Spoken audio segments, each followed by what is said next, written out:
Bem-vindo ao canal Noites Sobrenaturais. Não tenha medo. Inscreva-se. Deixe seu like. Canal de entretenimento com conteúdos exclusivos. A noite do encourado. A poeira fina e avermelhada da estrada de Passavento grudava nas solas das sandálias de couro de Mateus, levantando a cada passo um tênue véu que a brisa noturna dissipava lentamente. O ar seco do sertão, usualmente perfumado pela florada efêmera do cacto mandacaru e o aroma terroso da jurema, carregava naquela noite uma estranha pesantez, um prenúncio sutil de algo sinistro. As estrelas, que em outras noites brilhavam com uma intensidade quase palpável no céu despoluído, pareciam hoje mais distantes, ofuscadas por uma neblina fantasmagórica que pairava sobre a caatinga rala. A vila, um aglomerado de casas de taipa com telhados de barro avermelhado, já havia se recolhido sob o manto escuro da noite. Apenas o latido distante de um cachorro faminto e o ocasional coachar de um cururu quebrava o silêncio opressor. Mas para Mateus, esse silêncio era enganoso, mascarando uma tensão palpável que ele sentia em cada fibra de seu corpo. O medo, como uma sombra rastejante, havia se insinuado na rotina pacata da comunidade, alimentado por encontros furtivos e sussurros apavorados sobre o encourado. A lembrança de Maria era um refúgio em meio a essa crescente angústia. Seus cabelos longos e escuros como a asa da graúna, emoldurando um rosto de traços delicados e um sorriso capaz de iluminar até a mais escura das noites, ainda dançavam em sua mente. O calor de suas mãos entre as suas, a doçura de suas palavras de despedida, era um escudo contra a frieza que parecia emanar da própria noite. Ele apertou no bolso da camisa a pequena boneca de pano que ela havia feito para lhe dar sorte, sentindo o toque familiar do tecido áspero sob seus dedos. A estrada serpenteava entre a vegetação rústica, onde os mandacaros, com seus braços espinhosos erguidos para o céu, pareciam figuras fantasmagóricas na penumbra. As sombras projetadas pela lua minguante dançavam e se alongavam, transformando árvores retorcidas em monstros imaginários. Cada ruído da mata, o farfalhar de um pequeno animal na folhagem seca, o estalar de um galho sob o vento, fazia o coração de Mateus acelerar, a mão buscando instintivamente o cabo de sua faca de roça presa à cintura. Foi ao contornar uma curva fechada, onde a vegetação se adensava e a escuridão parecia mais impenetrável, que a sombra se materializou. Não houve um som que anunciasse sua chegada, apenas a súbita presença de uma forma mais escura que a própria noite, bloqueando o estreito caminho. A figura era alta e desgarbada, seus contornos vagos sob os farrapos escuros que a envolviam, como se tivesse sido tecida com a própria escuridão. O odor fétido atingiu Mateus como um golpe físico, fazendo-o cambalear para trás. Era uma mistura nauseante de doçura enjoativa, como a de frutas demasiado maduras, e um fundo pútrido que lembrava a carne esquecida ao sol. Uma nota metálica sutil, quase um gosto na boca, completava aquela tríade olfativa da morte. Seus instintos mais primários gritaram perigo. Os olhos da criatura emergiram das sombras do rosto, dois pontos de um brilho vermelho opaco, como brasas que perderam o calor mas mantiveram a ameaça. Eram fixos, sem piscar, e pareciam perfurar a alma de Mateus, revelando uma fome insaciável e uma maldade ancestral. Naquele instante, as histórias contadas pelos mais velhos, antes tidas como contos assustadores, ganharam uma realidade palpável e aterrorizante. Ele estava diante do encourado, a lenda que assombrava os sonhos de Passavento. Seu coração batia como um pássaro preso em uma gaiola, mas a imagem vívida do sorriso de Maria, a promessa de um futuro juntos, acendeu uma teimosa chama de coragem em meio ao pânico. Sua mão direita apertou com força o pequeno crucifixo de madeira de jambeiro que ela lhe havia dado, a madeira lisa e quente contra sua pele suada, buscando na simplicidade do objeto alguma forma de proteção contra aquela presença sinistra. Lentamente, como se emergisse de um pesadelo, a sombra estendeu uma mão. Era pálida, quase translúcida à luz fraca da lua, revelando o contorno fino dos ossos sob a pele. Os dedos eram longos e afilados, terminando em unhas escuras e pontiagudas, semelhantes a garras.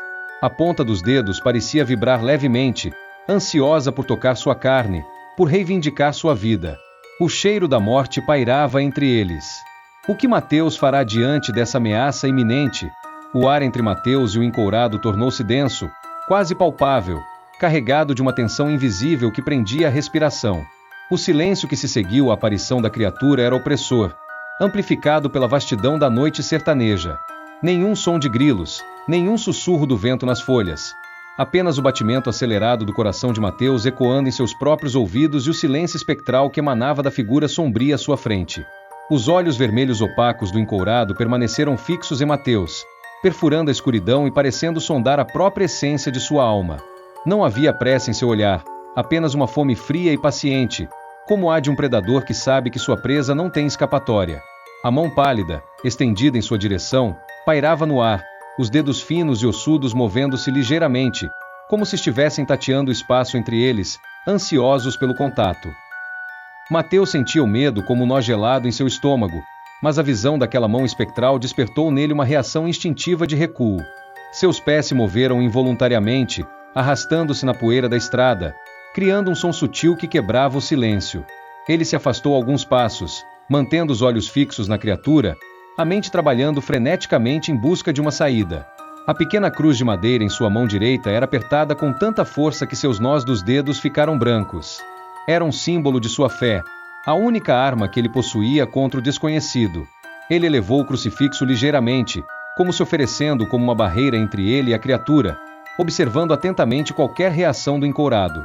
Havia uma esperança tênue de que aquele símbolo sagrado pudesse ter algum efeito, mesmo que as lendas locais não mencionassem tal vulnerabilidade.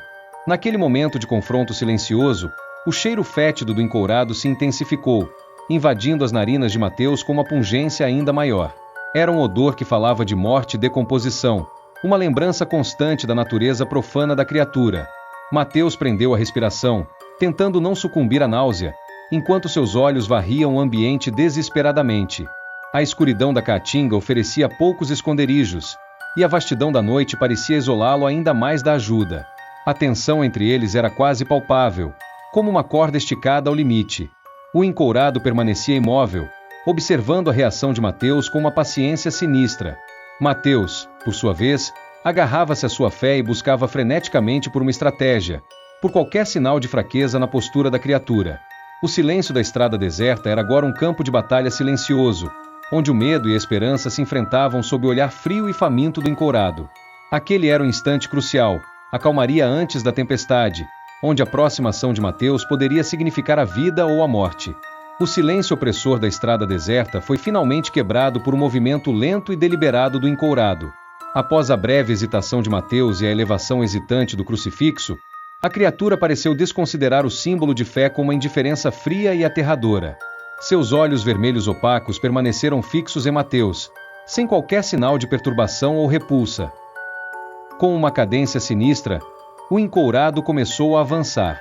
Seus pés, mal visíveis sob os farrapos escuros, roçavam a poeira da estrada, levantando um tênue rastro que a brisa noturna dissipava quase imediatamente.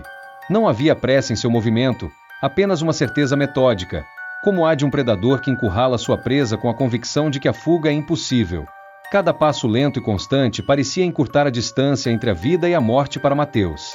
A mão pálida, que antes pairava no ar como uma promessa gelada, agora se movia em sincronia com o avanço da criatura, estendida em direção ao peito de Mateus. Os dedos longos e ossudos se flexionavam levemente, como se estivessem tateando o ar, ansiosos por encontrar sua marca. As unhas escuras e pontiagudas brilhavam fracamente à luz da lua, evocando a imagem de garras afiadas prontas para rasgar a carne. O cheiro fétido que emanava do encourado se intensificava a cada passo, tornando-se quase sufocante. Mateus sentia o gosto acre da decomposição na boca, e a náusea ameaçava dominá-lo. Era um odor que falava de túmulos e sangue coagulado, uma aura de morte que o envolvia e diminuía suas chances de escapar.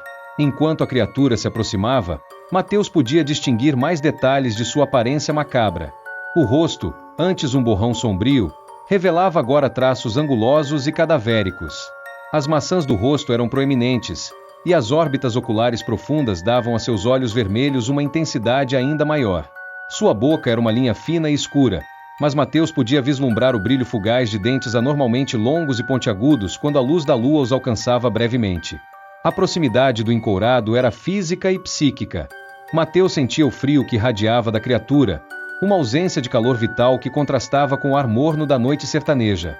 Era um frio que penetrava seus ossos, anunciando o toque da morte.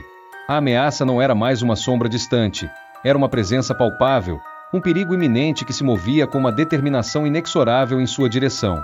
A promessa gelada da mão espectral parecia prestes a se concretizar. O tempo para a hesitação havia acabado. Mateus precisava agir. Diante do avanço lento e inexorável do encourado, com a mão espectral estendida como um prenúncio de seu ataque, o medo que paralisava Mateus começou a ceder lugar a uma urgência desesperada. A proximidade da criatura, o cheiro nauseabundo da morte e o brilho faminto em seus olhos vermelhos dissiparam a hesitação. Aquele era um instante crucial, a encruzilhada onde a passividade significava a morte certa.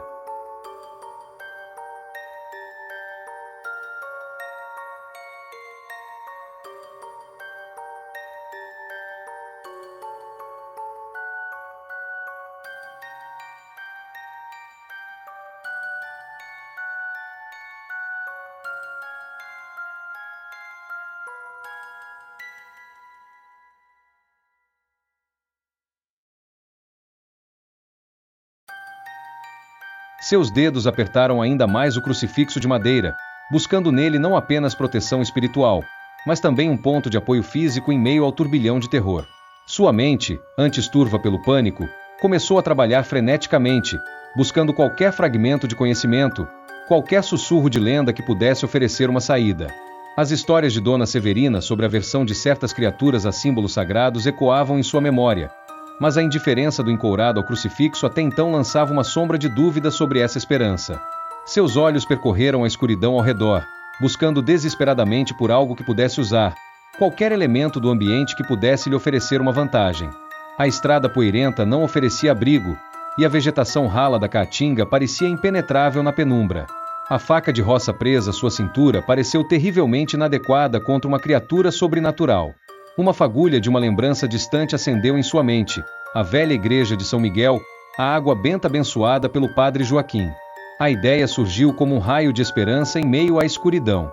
Se a fé em sua forma mais pura não havia surtido efeito, talvez a manifestação física dessa fé, imbuída da bênção divina, pudesse perturbar ou repelir o encourado. A distância até a vila parecia imensa naquele momento, mas a semente da ideia havia sido plantada. Fugir em direção à igreja poderia ser sua única chance, sua única esperança de encontrar um refúgio seguro ou uma arma eficaz contra aquela abominação. Enquanto o encourado continuava seu avanço lento e constante, Mateus tomou uma decisão. Ele não esperaria passivamente pelo toque gelado daquela mão espectral. Ele precisava ganhar tempo, criar distância e tentar alcançar a proteção da igreja e da água benta. Com um movimento brusco, Mateus soltou a mão do crucifixo, levando-a rapidamente à cintura para empunhar sua faca de roça. Não era uma arma para ferir uma criatura como aquela, ele sabia, mas poderia servir para um último ato de defesa, para tentar impedir o ataque inicial e ganhar alguns preciosos segundos para sua fuga desesperada pela escuridão da noite. A lâmina fria do aço em sua mão ofereceu uma pequena dose de confiança em meio ao terror avassalador. A fuga em direção à esperança, por mais tênue que fosse, havia começado. Com a faca de roça firmemente empunhada em sua mão direita, Mateus agiu com a urgência do desespero. Em vez de confrontar diretamente o encourado, ele girou sobre os calcanhares e disparou pela estrada na direção oposta de onde a criatura se aproximava. Cada passo era impulsionado pelo medo visceral e pela tênue esperança de alcançar a segurança da vila e da igreja de São Miguel. Seus pés batiam com força na poeira da estrada, levantando nuvens densas que obscureciam seus tornozelos e dificultavam sua visão. A respiração saía em baforadas irregulares, queimando seus pulmões com um esforço repentino. O som de sua corrida ecoava no silêncio da noite, um ritmo frenético que contrastava com a lentidão sinistra do avanço do encourado. A escuridão da caatinga parecia engolir-lo, as sombras das árvores retorcidas e dos mandacarus esguios se fundindo em um borrão ameaçador. Galhos secos chicoteavam seu rosto e braços, e pedras soltas ameaçavam torcer seus tornozelos a cada instante. Mas Mateus não diminuiu o ritmo, impulsionado pela imagem da mão espectral que se estendera em sua direção e pelo cheiro nauseabundo da morte que pairava em seu encalço. Olhou para trás brevemente, apenas para vislumbrar a silhueta alta e esguia do encourado ainda parado no meio da estrada. A criatura não parecia apressada, observando sua fuga com uma paciência aterradora. Essa visão gelou o sangue de Mateus, mas também acendeu nele uma determinação ainda maior de não ser uma presa fácil. A faca de roça em sua mão era um conforto ilusório, mas ele a segurava com firmeza, pronto para se defender caso fosse alcançado. Não tinha ilusões de que poderia ferir aquela criatura sobrenatural, mas talvez pudesse ganhar alguns segundos preciosos, o suficiente para gritar por ajuda caso estivesse perto da vila. A distância parecia se estender infinitamente. Cada curva da estrada trazia consigo a esperança de avistar as primeiras luzes da vila, mas apenas a escuridão implacável da noite o recebia.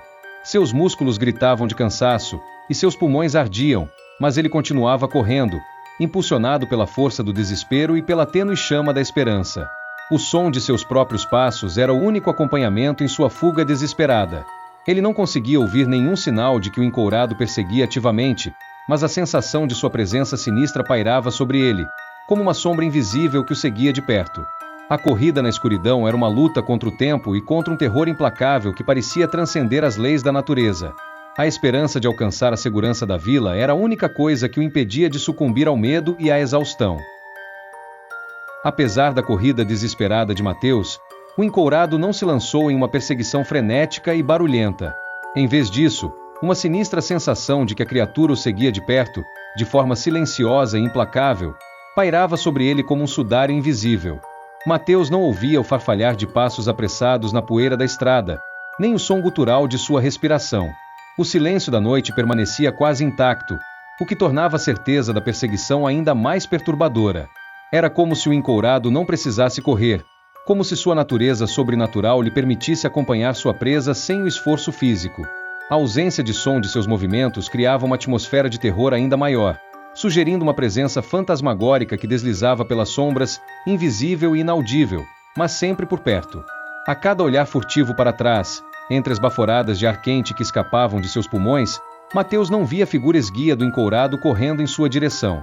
A estrada permanecia deserta sob a luz pálida da lua, mas a sensação opressora de estar sendo observado, o calafrio constante que percorria sua espinha, eram evidências inegáveis de que não estava sozinho. Era como se os próprios sussurros do vento carregassem a presença fria da criatura. O cheiro fétido, embora um pouco menos intenso devido à distância que Mateus havia conseguido percorrer, ainda pairava no ar, uma lembrança constante da ameaça que o perseguia. Era como se o próprio ar estivesse impregnado da essência pútrida do encourado, seguindo-o como uma nuvem invisível.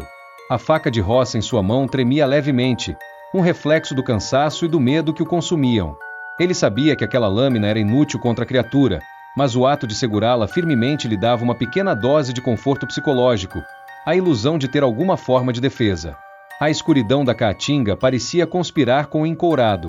As sombras das árvores e dos arbustos ganhavam formas ameaçadoras, e cada ruído sutil da mata, o coachar distante de um sapo, o estalar de um galho, o fazia sobressaltar, imaginando que a criatura havia se aproximado silenciosamente.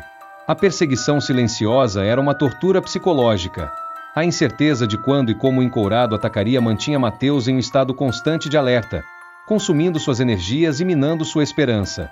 A ausência de som da criatura era mais aterrorizante do que qualquer grito ou ruído de passos, pois sugeria um poder sobrenatural, uma capacidade de se mover na sombra sem ser detectado. Mateus corria não apenas com as pernas, mas também com a mente atormentada pela certeza de que a sombra do encourado o assombrava a cada passo na escuridão da noite. Após o que pareceu uma eternidade de fuga angustiante na escuridão implacável, um brilho tênue começou a romper a escuridão à frente. Inicialmente, era apenas um pálido espectro na linha do horizonte, quase indistinguível das estrelas mais fracas. Mas, à medida que Mateus cambaleava pela estrada poeirenta, com os pulmões em brasa e as pernas implorando por descanso, o brilho se intensificou gradualmente, transformando-se em pontos amarelos e vacilantes que piscavam na distância. As primeiras luzes da vila de Passavento. A visão, por mais fraca que fosse, injetou uma nova onda de adrenalina em seu corpo exausto.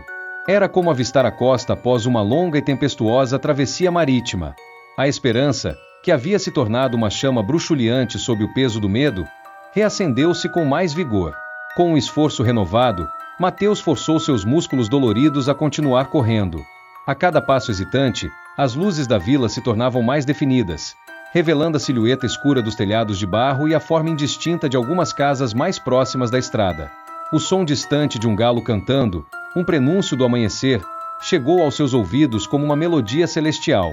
A presença opressora do encourado, embora ainda sentida como uma sombra fria em sua mente, pareceu recuar ligeiramente com a aproximação da civilização. A escuridão parecia menos densa perto das luzes da vila, como se a própria presença humana e a promessa de comunidade oferecessem uma barreira tênue contra a criatura da noite. Ao se aproximar das primeiras casas, Mateus começou a gritar por ajuda, sua voz rouca e embargada pelo cansaço e pelo medo. Socorro! Alguém me ajude! O encourado! Suas palavras rasgaram o silêncio da madrugada, ecoando pelas ruas desertas da vila. As luzes em algumas janelas começaram a se mover, hesitantes a princípio, mas ganhando urgência à medida que seus gritos desesperados se tornavam mais audíveis. Sombras vacilavam por trás das cortinas, e o rangido de portas de madeira se abrindo podia ser ouvido na distância. A visão da vila, com suas luzes trêmulas e a promessa de segurança, era um bálsamo para a alma atormentada de Mateus. Ele cambaleou em direção à primeira casa que encontrou, a da velha Zefa, conhecida por sua fé inabalável e suas novenas fervorosas. A faca de roça ainda apertada em sua mão era um lembrete constante do perigo que o perseguia, mas a proximidade da ajuda humana e a luz da vida pulsando nas janelas da vila eram a esperança que o impulsionava adiante. A chegada à vila era tênue, incerta, mas representava a primeira batalha vencida contra a escuridão da noite. Mateus cambaleou até a porta da casa de Dona Zefa, batendo com força e desespero com a mão livre, enquanto a outra ainda segurava a faca de roça como um amuleto precário. Dona Zefa, por favor, abra. É o Mateus. O encourado está atrás de mim. Sua voz estava rouca e embargada, carregada do terror da perseguição. Após alguns momentos de apreensão silenciosa, a luz vacilante de uma vela surgiu por trás da fresta da porta de madeira maciça. O trinco rangeu, e a porta se abriu lentamente, revelando o rosto enrugado e preocupado de Dona Zefa, seus olhos arregalados pela surpresa e pelo medo ao ver o estado de Mateus. Ela vestia uma camisola de algodão branca e segurava a vela trêmula, iluminando seu rosto marcado pelo tempo e pela fé. Meu Deus, Mateus! O que aconteceu? Entre, menino, entre depressa! Sua voz era um sussurro urgente, carregado de preocupação. Ela o puxou para dentro da pequena casa de taipa, o aroma familiar de ervas secas e café forte envolvendo Mateus como um abraço reconfortante, um contraste gritante com o cheiro pútrido que o havia perseguido pela estrada.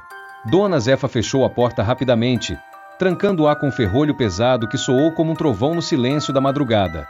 Ela observou com atenção, notando suas roupas empoeiradas, o rosto pálido e suado, o terror estampado em seus olhos. O encourado? Você o viu, Mateus? Ele assentiu freneticamente, a respiração ainda ofegante. Sim, Dona Zefa. Ele estava na estrada. Me perseguiu até aqui. Eu preciso de ajuda, por favor. A luz da vela lançava sombras dançantes pelas paredes de taipa da pequena sala, iluminando os santos de madeira em seus nichos, os rosários pendurados e as garrafas com água benta sobre a mesa. A fé permeava aquele lar simples, oferecendo um contraste espiritual com a maldade que espreitava do lado de fora. Enquanto Mateus tentava recuperar o fôlego, outros moradores da vila, despertados por seus gritos, começaram a se aproximar, hesitantes e curiosos, com lampiões e velas tremulando na escuridão. Seus rostos sonolentos e preocupados se aglomeravam na porta, buscando entender o que estava acontecendo. O que houve, Mateus? O que está acontecendo? Perguntou seu Elias, o barbeiro da vila, com a voz ainda rouca de sono, segurando um lampião a óleo que lançava sombras alongadas em seu rosto. O refúgio na casa de Dona Zefa era precário, uma ilha de luz e calor humano cercada pela escuridão da noite e pela ameaça invisível do encourado. A fé e a solidariedade dos moradores da vila eram sua única defesa naquele momento, uma barreira tênue entre a segurança e o terror que ainda pairava do lado de fora, esperando nas sombras. A madrugada em Passavento havia sido violentamente despertada, e o medo que rondava a vila finalmente encontrara um rosto. A notícia da aparição do encourado e da perseguição a Mateus espalhou-se pela pequena vila de Passavento como um incêndio na vegetação seca. As vozes trêmulas e sussurradas dos moradores despertos ecoavam pelas ruas desertas, quebrando a quietude da madrugada. Homens e mulheres, ainda vestindo suas roupas de dormir e carregando lampiões e velas hesitantes, convergiam para a casa de Dona Zefa, seus rostos pálidos iluminados pela curiosidade e pelo medo. A pequena sala de taipa da benzedeira logo se tornou um ponto de encontro improvisado, superlotada de vizinhos apreensivos. O ar estava carregado da fumaça das velas, do cheiro de terra úmida trazido pelos pés descalços e da respiração ansiosa dos presentes. Os olhares se voltavam para Mateus, que, amparado por Dona Zefa, tentava recuperar o fôlego e relatar os horrores da noite. Sua voz, ainda embargada e rouca, descreveu a aparição súbita da sombra na estrada, o cheiro nauseabundo da morte, os olhos vermelhos e famintos do encourado e a mão espectral que se estendera em sua direção. Cada palavra era recebida com suspiros de horror e olhares arregalados. O medo, que antes era um sussurro nas sombras, agora ganhava voz e forma nos relatos de Mateus. Seu Elias, o barbeiro, com o rosto ainda marcado pelas linhas do travesseiro, apertava firmemente um terçado enferrujado que encontrara apressadamente. Dona Antônia, a parteira da vila, segurava um rosário entre os dedos trêmulos, seus lábios murmurando orações silenciosas. Os mais jovens se agarravam às saias de suas mães, seus olhos arregalados absorvendo a atmosfera de terror. A discussão logo se intensificou. Alguns defendiam que Mateus havia sido vítima de sua própria imaginação, que o cansaço e o medo da noite lhe haviam pregado uma peça. Mas a convicção em sua voz e o terror genuíno em seus olhos convenciam a maioria de que a ameaça era real e iminente. Precisamos fazer alguma coisa, disse seu Joaquim, o fazendeiro mais velho da vila, sua voz grave e ponderada rompendo o murmúrio ansioso. Se o encourado realmente apareceu, não podemos ficar aqui esperando que ele ataque novamente.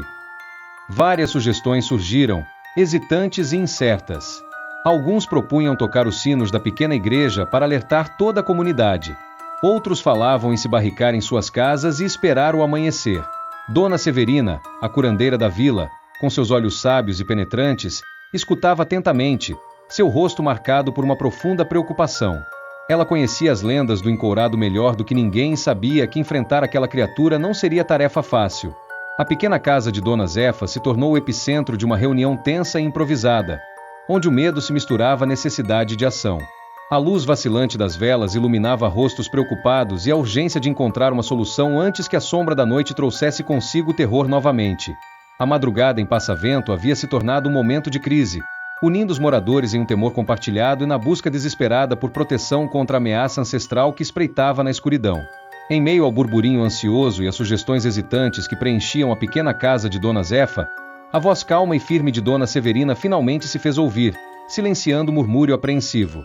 Sua presença, marcada por rugas profundas que contavam histórias de muitas luas e olhos penetrantes que pareciam enxergar além do véu do mundo material, emanava uma autoridade natural, um respeito silencioso que todos na vila lhe dedicavam.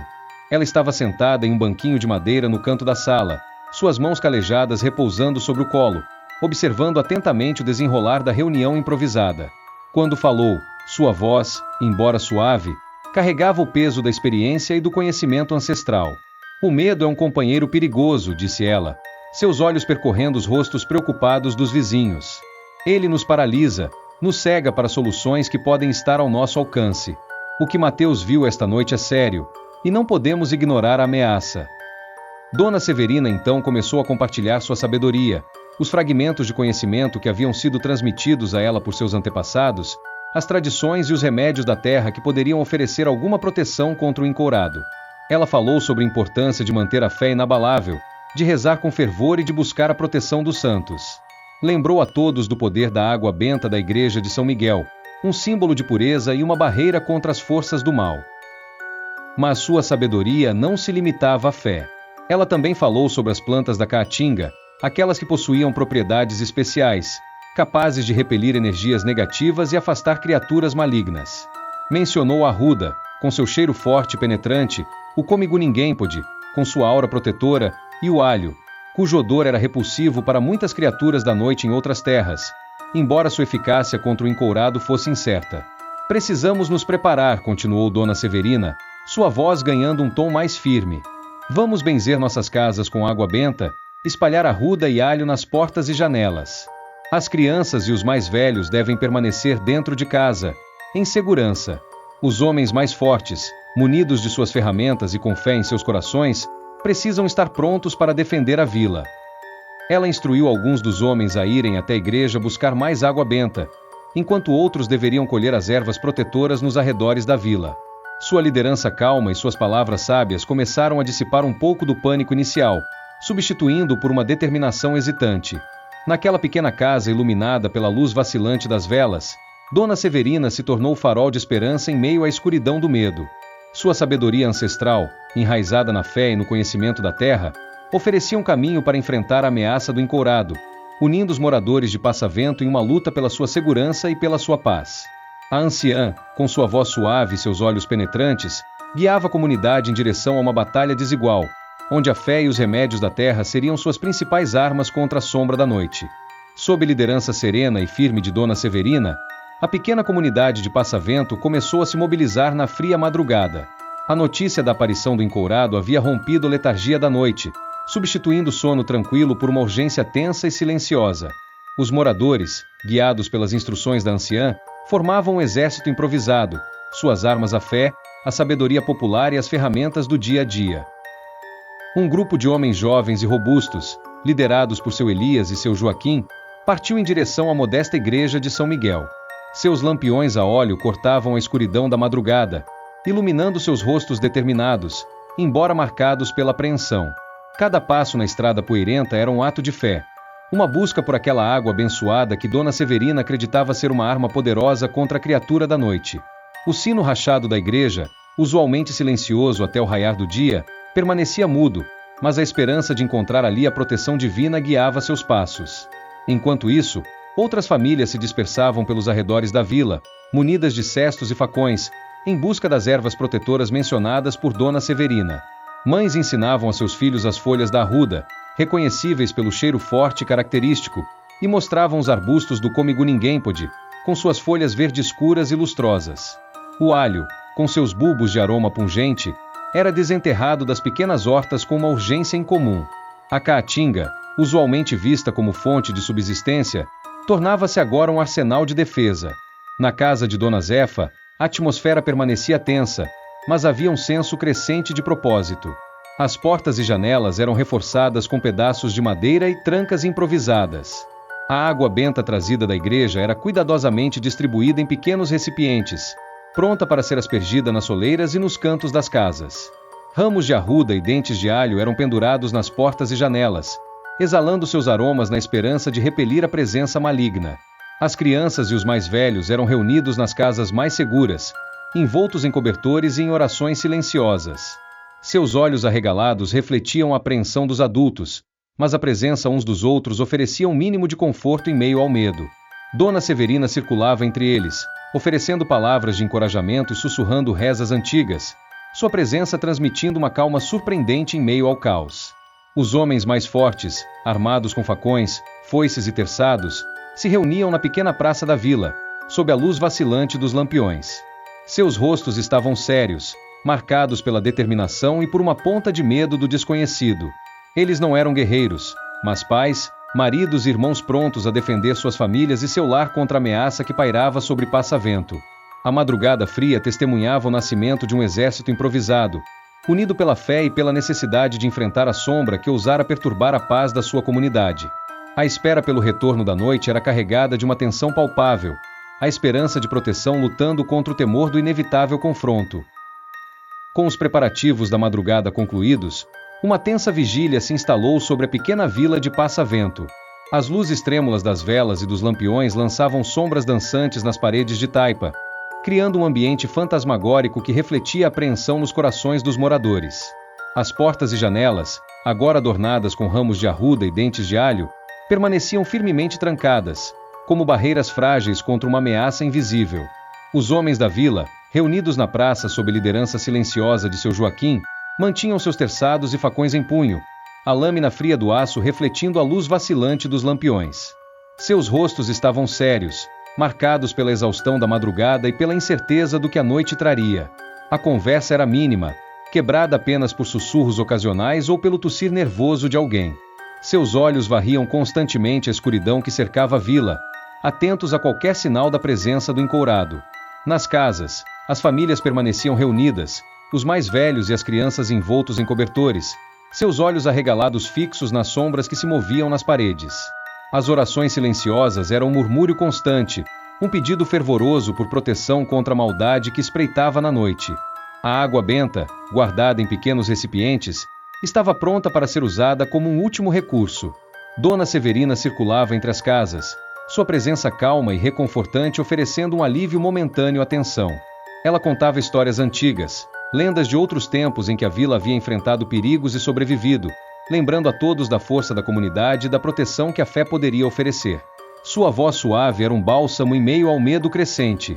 Mateus permanecia na casa de Dona Zefa, incapaz de encontrar descanso. A imagem dos olhos vermelhos do encourado e a sensação gelada de sua presença ainda o assombravam. Ele olhava fixamente para a porta trancada, imaginando a sombra esguia do lado de fora, esperando o momento de atacar.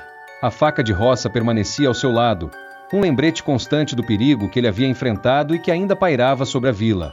A noite avançava lentamente, cada hora parecendo uma eternidade. O silêncio era interrompido apenas pelos sons familiares da madrugada, o canto distante de uma coruja, o latido de um cachorro, que agora pareciam carregar consigo uma nova camada de ameaça. Cada ruído era interpretado como um possível sinal da aproximação do encourado, mantendo os corações em alerta. A vigília era uma prova de resistência, uma batalha silenciosa contra o medo e a exaustão. Os moradores de Passavento, unidos por um perigo comum, aguardavam o desenrolar da noite, seus olhos abertos e seus corações em alerta, na esperança de que a luz do amanhecer trouxesse consigo a segurança e o fim da sombra que os assombrava. A fé era sua armadura, a comunidade seu escudo, e a tênue esperança de sobreviver à noite os mantinha firmes em sua vigília na escuridão. As horas da madrugada se arrastavam com a lentidão exasperante de um pesadelo, e uma falsa sensação de segurança começou a se insinuar nos corações cansados dos moradores de Passavento. O silêncio persistente do lado de fora das casas trancadas e a ausência de qualquer sinal direto do encourado fizeram alguns acreditarem que a criatura havia se afastado, talvez assustada pela união da comunidade e pelos preparativos defensivos. No entanto, essa tênue esperança começou a se dissipar com sinais sutis, quase imperceptíveis a princípio, mas que gradualmente se tornaram mais evidentes, reacendendo o medo que pairava sobre a vila. Um uivo distante, diferente do lamento familiar dos cães da região, ecoou pela escuridão, carregando consigo uma nota gutural e sinistra que arrepiou os pelos da nuca de muitos. O som pareceu vir das profundezas da caatinga, um lembrete de que a noite ainda pertencia a outras criaturas. O vento, que antes sussurrava suavemente entre as folhas, começou a ganhar intensidade, trazendo consigo um odor sutil, mas inconfundível, aquele cheiro pútrido e adocicado que Mateus havia sentido na estrada. O aroma, antes distante, agora se aproximava, permeando o ar dentro das casas trancadas e fazendo com que narizes se contraíssem em repulsa e temor. A presença do encourado parecia se aproximar novamente, invisível, mas olfativamente inegável. Cachorros, que antes latiam nervosamente a qualquer ruído, agora se encolhiam em silêncio nos cantos das casas, seus pelos eriçados e seus olhos fixos nas portas, como se pudessem sentir a presença maligna se aproximando. Esse silêncio incomum dos animais, usualmente barulhentos, era um presságio sombrio, um sinal de que algo estava errado. Nas ruas desertas, os homens da vigília apertavam seus terçados com mais força, seus olhos varrendo a escuridão com uma atenção redobrada. A confiança hesitante que havia começado a surgir evaporou-se, substituída por uma tensão palpável. A brisa agora parecia carregar sussurros invisíveis, e as sombras projetadas pelas luzes vacilantes ganhavam formas mais ameaçadoras. Mateus, na casa de Dona Zefa, sentiu um calafrio percorrer sua espinha, mesmo perto do calor da vela. O cheiro sutil que invadia a casa era inconfundível, trazendo de volta a memória vívida do encontro na estrada. Ele agarrou a faca de roça com mais firmeza, a sensação de segurança oferecida pelas paredes de taipa se esvaindo. A falsa calmaria da madrugada havia terminado. Os sinais sutis, o uivo distante, o cheiro nauseabundo que se aproximava, o silêncio apreensivo dos animais, anunciavam o retorno da sombra. O encourado estava por perto, e a vigília tensa de Passavento estava prestes a ser quebrada pelo terror que se concretizava novamente na escuridão da noite. A batalha pela sobrevivência estava longe de terminar. A confirmação do retorno do encourado não tardou a se manifestar em um ato de violência aterradora que rasgou a quietude da madrugada.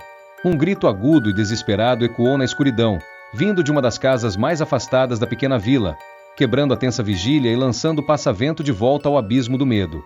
O grito, carregado de puro terror e súplica, foi abruptamente silenciado, substituído por um silêncio ainda mais horripilante. O pânico se espalhou como um incêndio entre os moradores. Os corações, que haviam começado a desacelerar em uma falsa sensação de segurança, voltaram a martelar descompassadamente. As luzes das velas tremeram ainda mais intensamente, projetando sombras frenéticas nas paredes das casas. O murmúrio das orações silenciosas se intensificou, carregado agora de um desespero palpável. Os homens da vigília na praça se entreolharam, seus rostos iluminados pela luz vacilante dos lampiões, a determinação inicial dando lugar a uma apreensão sombria. O grito havia vindo da casa de Dona Inácia, uma senhora idosa que morava sozinha na extremidade da vila. A distância o separava, mas o terror naquele grito era universalmente compreendido. Sem hesitar, seu Joaquim, com seu terçado em punho, deu o primeiro passo na direção do grito, seguido pelos outros homens da vigília. Seus lampiões cortavam a escuridão, iluminando seus rostos tensos e determinados. A corrida pela estrada poeirenta era silenciosa, apenas o som de seus passos apressados quebrando a quietude sinistra que se seguiu ao grito. Ao se aproximarem da casa de Dona Inácia, a porta de madeira rústica estava escancarada, balançando levemente sob a brisa fria da madrugada. Uma luz fraca de candeeiro emanava do interior, lançando sombras grotescas nas paredes de taipa. O cheiro fétido, que antes pairava no ar, agora era intenso e nauseabundo ao redor da casa, confirmando a presença maligna ali. Com cautela, os homens adentraram a pequena moradia. O cenário que encontraram gelou o sangue em suas veias. Dona Inácia estava caída no chão da sala, seus olhos arregalados fixos no teto, sua face lívida marcada por um terror eterno.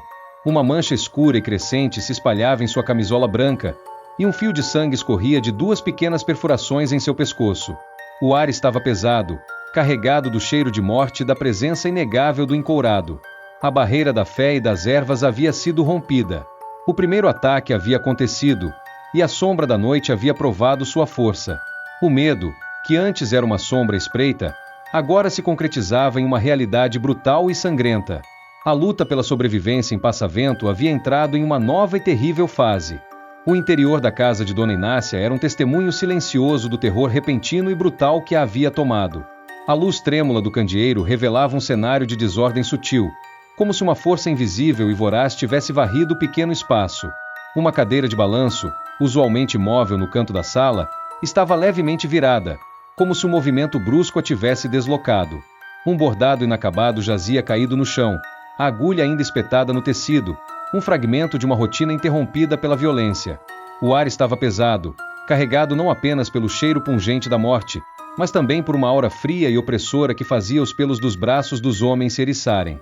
Era a marca inconfundível da presença do encourado, uma energia sinistra que profanava a singela moradia de Dona Inácia. Os olhos arregalados e fixos da idosa pareciam contemplar um horror além da compreensão terrena, sua expressão petrificada em um último momento de terror absoluto. A mancha escura em sua camisola branca crescia lentamente, um testemunho silencioso da vida que esvaía. O fio de sangue que escorria das duas pequenas perfurações em seu pescoço era fino, quase delicado em sua aparência, mas carregava consigo a brutalidade silenciosa do ataque. Um murmúrio de horror percorreu os homens enquanto eles hesitavam na soleira da porta, a visão chocante confrontando suas piores expectativas. A fragilidade da vida humana diante daquela força sobrenatural era dolorosamente evidente. A casa de Dona Inácia, um lar que deveria ser um santuário de paz, havia sido invadida e profanada pela sombra da noite. Seu Elias, com o rosto lívido, ergueu seu terçado, a lâmina tremendo levemente em sua mão. Seu Joaquim cerrou os punhos, a raiva e a impotência lutando em seu semblante. O medo, antes uma sombra espreita, agora se tornava uma presença tangível, permeando o ar e paralisando seus movimentos. A invasão silenciosa da casa de Dona Inácia era mais aterrorizante do que um ataque barulhento. Sugeria uma furtividade predatória, uma capacidade de se mover sem ser detectado e de golpear com uma eficiência fria e brutal. A barreira das portas trancadas e das ervas protetoras havia se provado ineficaz contra a determinação silenciosa do encourado. Naquele momento sombrio, a fragilidade da defesa da vila tornou-se dolorosamente clara. Se o encourado podia invadir uma casa trancada e levar uma vida sem ser percebido, nenhum deles estava realmente seguro. O terror rastejava pelas sombras da noite, invadindo os lares e profanando a segurança da comunidade. A luta contra a sombra havia se tornado muito mais perigosa e desesperadora. A proteção da fé e dos remédios da terra parecia insuficiente diante da fúria silenciosa da criatura da noite. Após a constatação sombria da morte de Dona Inácia, um misto de horror e fúria tomou conta dos homens de Passavento. A passividade deu lugar a uma urgência sombria, a necessidade visceral de entender como o encourado havia entrado na casa trancada e, se possível, encontrar uma maneira de detê-lo antes que outras vidas fossem ceifadas. Seu Joaquim, com a mandíbula cerrada e os olhos faiscando de raiva, foi o primeiro a se mover. Precisamos ver como ele entrou, disse, sua voz rouca e carregada de emoção. Não podemos deixar que isso aconteça novamente. Com lampiões erguidos, iluminando a poeira do chão e as paredes de taipa, os homens examinaram cuidadosamente a casa de Dona Inácia. Não havia sinais de arrombamento na porta ou nas janelas. As trancas estavam intactas, e as barras de madeira que alguns haviam colocado como reforço permaneciam no lugar. Era como se o encourado tivesse atravessado as barreiras físicas sem qualquer dificuldade, alimentando ainda mais o temor de sua natureza sobrenatural. A busca por rastros nos arredores da casa também se mostrou infrutífera. A terra batida não revelava pegadas distintas além das dos próprios moradores que ali chegaram. A brisa noturna havia varrido qualquer vestígio que a criatura pudesse ter deixado. Era como se o encourado se movesse sem tocar o chão, uma sombra que pairava sobre a terra sem deixar marca. A frustração e o desespero começaram a se instalar entre os homens. Como lutar contra um inimigo que parecia desafiar as leis da natureza, que podia se infiltrar em lares trancados e desaparecer sem deixar vestígios? A fé e os remédios da terra pareciam insuficientes diante dessa capacidade sinistra. No entanto, a visão do corpo inerte de Dona Inácia, a fragilidade da vida interrompida por aquela força maligna, reacendeu a chama da vingança em seus corações. Eles não podiam simplesmente se render ao medo. Precisavam encontrar uma maneira de lutar, de proteger suas famílias e sua comunidade. A atenção se voltou para Mateus, o único que havia enfrentado o encourado e sobrevivido. Seu relato da perseguição na estrada e a descrição da criatura se tornaram cruciais. Eles buscavam em suas palavras qualquer detalhe, qualquer pista que pudesse revelar uma fraqueza, um padrão de comportamento, algo que pudesse ser usado contra a sombra. A urgência de encontrar uma solução era palpável. A noite ainda era longa, e a vila permanecia vulnerável. A morte de Dona Inácia era um presságio sombrio do que poderia acontecer se o encourado não fosse detido. A busca na escuridão não era apenas por rastros físicos, mas por qualquer vislumbre de esperança, por qualquer forma de retaliar contra o terror que havia invadido a paz de Passa Vento. A vingança se tornava um motor poderoso, impulsionando-os a desafiar o medo e a buscar uma resposta na escuridão da noite. Após a infrutífera busca por rastros e a crescente sensação de impotência diante da capacidade do encourado de se infiltrar em lares trancados, um clima de desespero começou a se instalar em Passa Vento. A proteção das ervas e das portas trancadas havia falhado, e a natureza sobrenatural da criatura parecia desafiar qualquer defesa convencional. No entanto, em meio ao temor crescente, a sabedoria ancestral de Dona Severina e a experiência de Mateus em seu encontro com o encourado convergiram para uma ideia arriscada, um plano desesperado que representava a última esperança da vila. Dona Severina, com seus olhos penetrantes fixos em Mateus, relembrou detalhes de antigas lendas, sussurros de vulnerabilidades que, embora raras e incertas, mencionavam a versão de certas criaturas da noite à luz intensa. Após a infrutífera busca por rastros e a crescente sensação de impotência diante da capacidade do encourado de se infiltrar em lares trancados, um clima de desespero começou a se instalar em Passa Vento. A proteção das ervas e das portas trancadas havia falhado, e a natureza sobrenatural da criatura parecia desafiar qualquer defesa convencional. No entanto, em meio ao temor crescente, a sabedoria ancestral de Dona Severina e a experiência de Mateus em seu encontro com o encourado convergiram para uma ideia arriscada, um plano desesperado que representava a última esperança da vila. Dona Severina, com seus olhos penetrantes fixos em Mateus, relembrou detalhes de antigas lendas, sussurros de vulnerabilidades que, embora raras e incertas, mencionavam a versão de certas criaturas da noite à luz intensa e a locais consagrados. A igreja de São Miguel, com seu altar abençoado e a luz constante das velas votivas, surgiu como um possível refúgio e uma potencial armadilha. Aquele pequeno santuário, o coração espiritual da comunidade, poderia se tornar o palco de um confronto derradeiro. Mateus, por sua vez, recordou a breve hesitação do encourado quando ele ergueu o crucifixo na estrada. Embora a criatura não tivesse demonstrado repulsa violenta, aquela oeiroda reação sugeria que símbolos de fé poderiam, de alguma forma, perturbá-la ou enfraquecê-la. A ideia de usar a igreja como um ponto focal, um local de poder espiritual amplificado pela fé de toda a comunidade, começou a ganhar forma em sua mente. Precisamos atraí-lo para a igreja, disse Mateus, sua voz ainda rouca, mas carregada de uma nova determinação. É o único lugar onde talvez tenhamos alguma vantagem. A luz das velas, o altar abençoado, talvez isso enfraqueça. Dona Severina sentiu lentamente, seus olhos fixos em um ponto distante, como se visualizasse as possibilidades e os perigos daquele plano audacioso. As lendas falam de criaturas das trevas que temem a luz pura e os locais de poder sagrado. É um risco, Mateus, mas talvez seja o único que nos resta. O plano, arriscado e incerto, começou a ser traçado. Mateus, por ter tido contato direto com o encourado, seria o responsável por atraí-lo para a igreja. Os homens mais fortes da vila se esconderiam no interior, munidos de suas ferramentas e da fé em seus corações, prontos para emboscar a criatura se ela demonstrasse alguma vulnerabilidade. Dona Severina lideraria as orações e os rituais de proteção dentro da igreja, buscando fortalecer o poder sagrado do local. A tarefa de atrair o encourado era perigosa. Mateus teria que se expor novamente à criatura, guiando-a de volta para o centro da vila e para a igreja.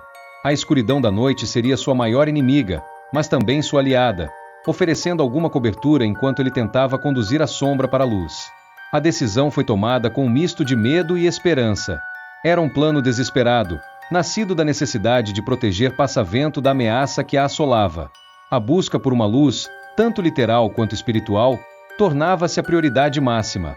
A madrugada avançava, e com ela, a urgência de colocar o plano em ação antes que o encourado fizesse mais vítimas na escuridão da noite. A igreja de São Miguel, outrora um refúgio de paz, se preparava para se tornar o palco de um confronto derradeiro entre a luz da fé e a sombra da noite. Com o plano desesperado traçado, a responsabilidade de atrair o encourado para a igreja recaiu sobre os ombros de Mateus.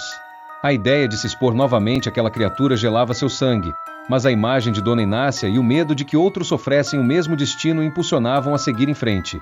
Munido apenas de sua faca de roça e da pequena cruz de madeira de Maria, Mateus deixou a segurança relativa da casa de Dona Zefa e mergulhou novamente na escuridão da noite. O silêncio da vila era opressor, quebrado apenas pelo farfalhar ocasional das folhas sob a brisa fria. Cada sombra parecia abrigar a presença sinistra do encourado, e o cheiro sutil da morte ainda pairava no ar, um lembrete constante do perigo iminente. Guiado pela pálida luz da lua que se esgueirava entre as nuvens esparsas, Mateus começou a se mover lentamente em direção à estrada onde havia encontrado o encourado pela primeira vez. Ele sabia que precisava se tornar uma isca visível, um chamado silencioso na escuridão para atrair a atenção da criatura.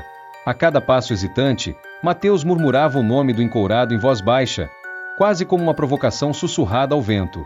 Ele tentava evocar a memória daquela presença fria e predatória, esperando que a criatura sentisse seu rastro e viesse ao seu encontro novamente.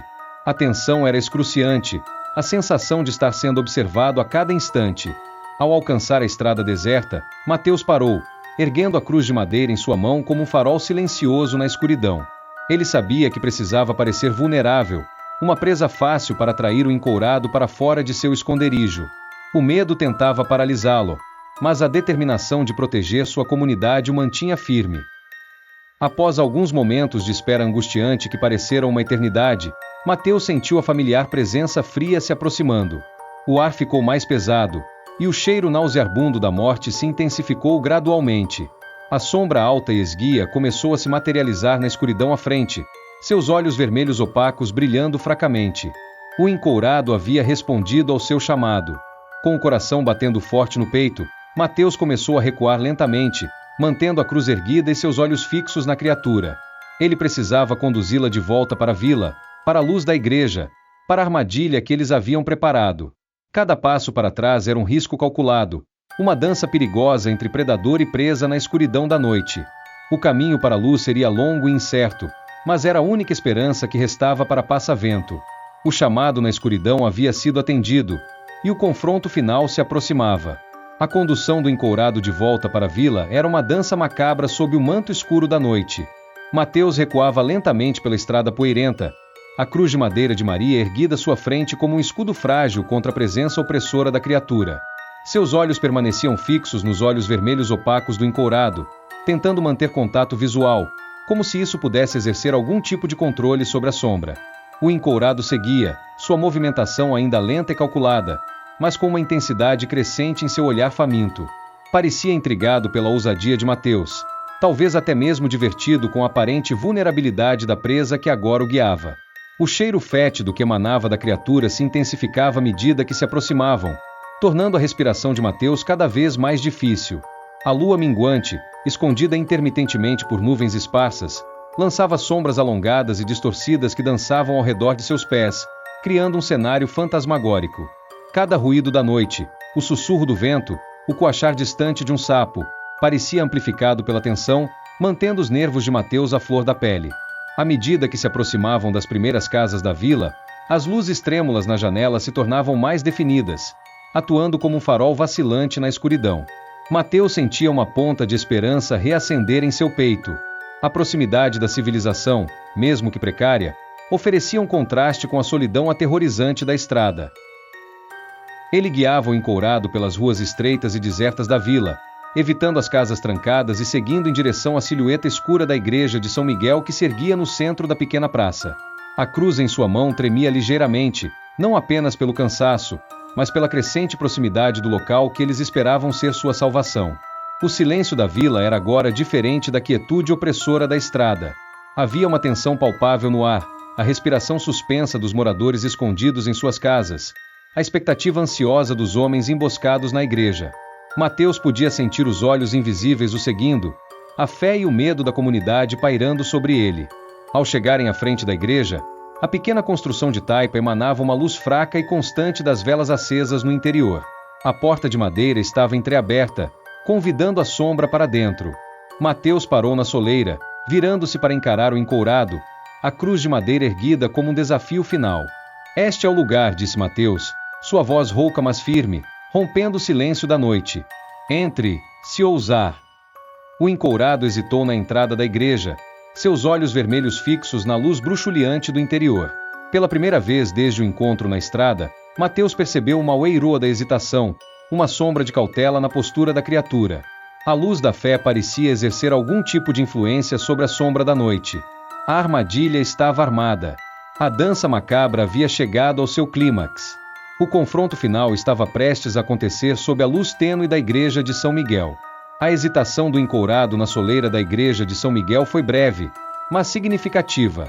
Por um instante, a sombra pareceu recuar diante da luz bruxuleante das velas e da aura de santidade que emanava do pequeno santuário.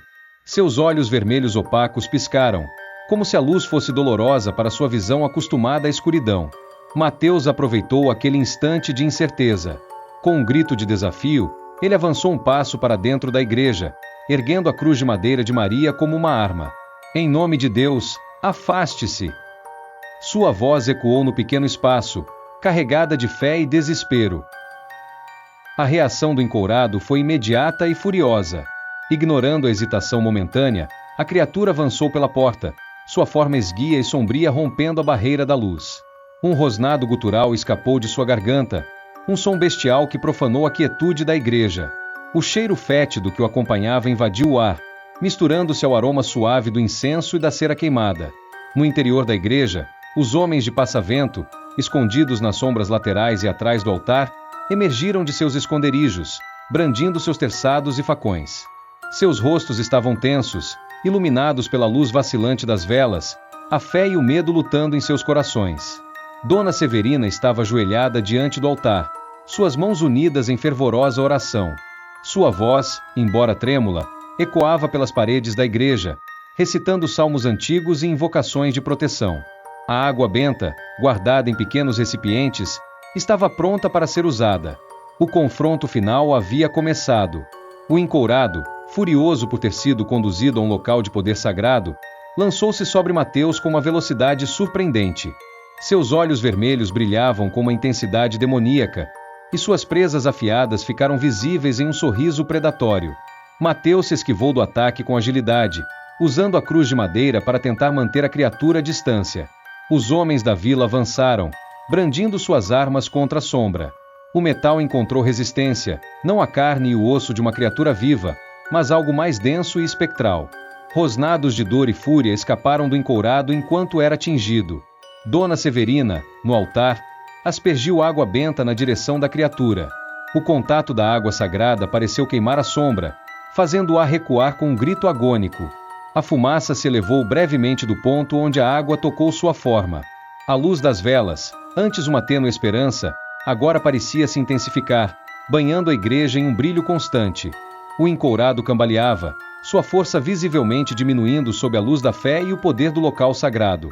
Com um último grito de fúria e desespero, a sombra se desfez, como fumaça dissipada por uma forte ventania. Apenas um cheiro fraco de enxofre permaneceu no ar, antes de ser gradualmente substituído pelo aroma suave do incenso. O silêncio tomou conta da igreja, quebrado apenas pelas respirações ofegantes dos moradores e pelo murmúrio das orações de agradecimento de Dona Severina. A luz das velas brilhava intensamente, iluminando os rostos cansados, mas aliviados, dos habitantes de Passa Vento. A sombra da noite havia sido vencida pela luz da fé. A esperança havia renascido. O silêncio que se seguiu à dissipação do encourado na igreja de São Miguel era carregado de um misto de exaustão e euforia. Os corações dos moradores de Passa Vento, que haviam batido em uníssono com medo durante toda a noite, agora desaceleravam gradualmente, preenchidos por uma onda de alívio quase palpável. A luz das velas, que havia sido um farol de esperança na escuridão, agora iluminava rostos cansados, mas com um brilho de vitória nos olhos. Dona Severina se levantou lentamente do altar, suas mãos unidas em oração, lágrimas silenciosas escorrendo por suas bochechas enrugadas. Sua voz, embargada pela emoção, entoou um hino de agradecimento, ecoado suavemente pelos outros moradores presentes na igreja. A fé que os havia guiado durante a noite sombria agora se manifestava em um profundo sentimento de gratidão. Mateus, exausto mas vivo, apoiou-se em um dos bancos da igreja, observando o amanhecer que começava a pintar o céu do sertão com tons de rosa e laranja através das pequenas janelas de taipa. A brisa fresca da manhã invadia o local, dissipando os últimos vestígios do cheiro de enxofre e trazendo consigo o aroma familiar da terra úmida e das flores silvestres. Era como se a própria natureza celebrasse a partida da sombra. Ao saírem da igreja, os moradores de Passa Vento foram recebidos pela luz suave e acolhedora do sol nascente. A vila, que durante a noite havia se transformado em um palco de terror e apreensão, agora parecia banhada por uma nova esperança. Os pássaros cantavam alegremente, e o som distante de um galo ecoava pela manhã, anunciando o início de um novo dia, livre da ameaça que os havia assombrado. No entanto, a batalha contra o encourado havia deixado cicatrizes profundas na alma da comunidade. A perda de Dona Inácia era uma ferida recente, um lembrete sombrio do preço que haviam pago pela sua libertação. O medo da noite ainda pairava no ar, e levaria tempo para que a paz retornasse completamente a Passa Vento. Nos dias que se seguiram, a vila se uniu para lamentar a perda e para celebrar a vitória. A casa de Dona Inácia foi reconstruída com a ajuda de todos, e sua memória seria honrada nas orações e nas histórias contadas à luz do lampião. A igreja de São Miguel se tornou um símbolo ainda mais forte de fé e união, o local onde a comunidade havia enfrentado a escuridão e encontrado a luz.